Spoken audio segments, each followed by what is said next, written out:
La ville de Saint-Denis vous présente Dionicité, le MAG.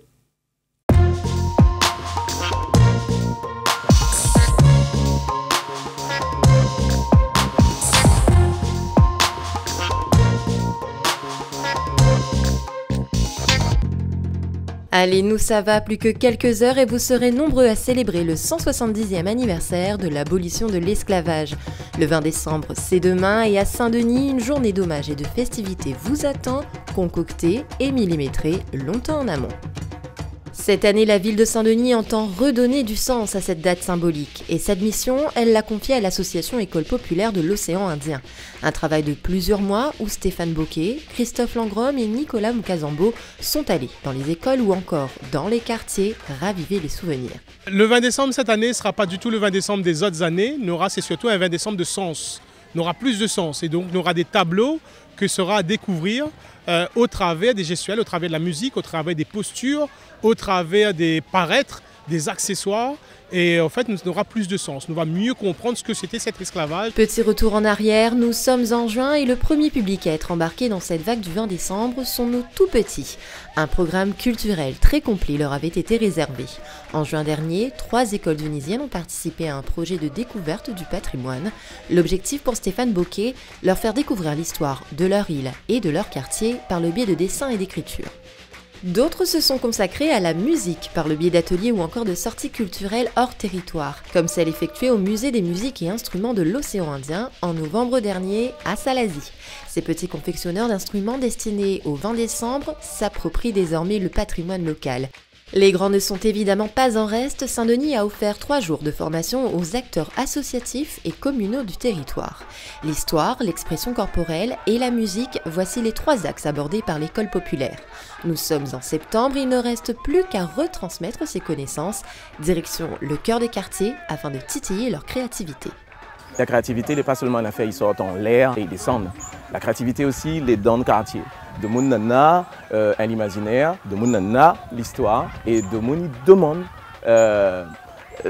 l'espace pour que vous mettez à vous même en scène en fait. Et nous, bons artistes, nous sommes là pour accompagner le travail en fait. Le 20 décembre, il veut dire l'abolition de l'esclavage, il veut dire la fête CAF, il veut dire l'histoire, il sort dans le fait noir. Mais il est aussi un moment où chaque monde, il trappe l'histoire. Et vous êtes vraiment acteurs de l'histoire en fait.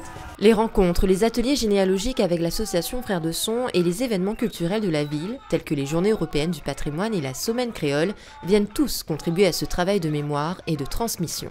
Ici encore, la créativité de nos quartiers s'est exprimée sous toutes ses formes, comme ici, au jardin familial du Chaudron avec un sobat de cause sur le thème du marronnage, en présence de spécialistes de l'océan Indien, tels que Denetem Twambona.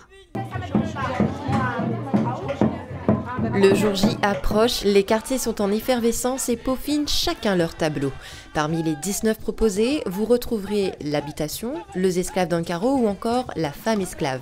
Au Chaudron, c'est la nénène qui est mise en avant par l'association Femmes Actuelles en Mouvement. Les dernières répétitions se font sous l'œil de l'artiste Cathy Toave et l'oreille attentive du parolier Pink Floyd. Les nénènes, ils ont des paroles spéciales, des paroles qui parlent à la morale.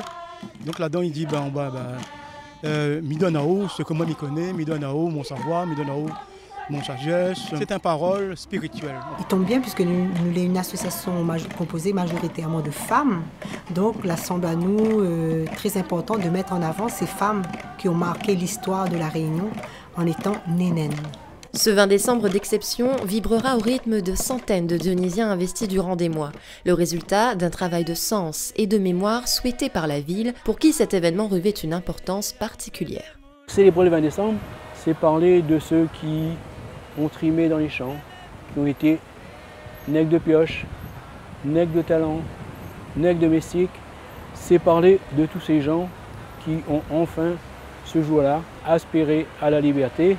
Alors Saint-Denis vous attend nombreux demain, ne ratez pas l'hommage nos ancêtres dès 10h à la Stèle Géréon et Jasmin, avant de venir festoyer avec les quartiers lors du défilé dans la rue de Paris à 17h, puis le plateau musical ou la nuit de la liberté à partir de 19h. Bon 20 décembre à toutes!